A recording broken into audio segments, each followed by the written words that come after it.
తెలంగాణ రాష్ట్రంలో ఏడ చూసుకున్నా కూడా కాళేశ్వరం పైన ఒక అట్ల స్కామ్ జరిగింది, కాళేశ్వరంలో ఇంత స్కామ్ జరిగింది, కాళేశ్వరం అసలు పనికి రాదని చెప్పి కొంతమంది మాట్లాడడం జరుగుతున్నది.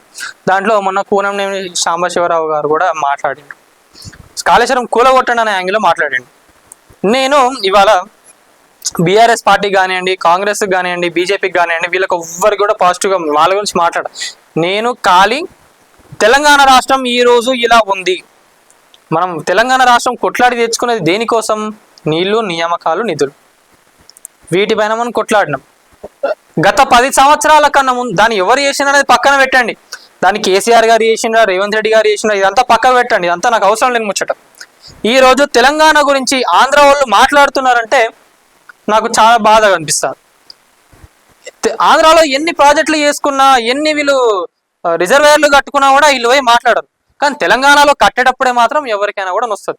దాంట్లో ఎంత స్కామ్ జరిగిందా, 1,00,000 కోట్లు చేసినా, 80 కోట్లు చేసినా, ఇదంతా అనవసరం నాకు.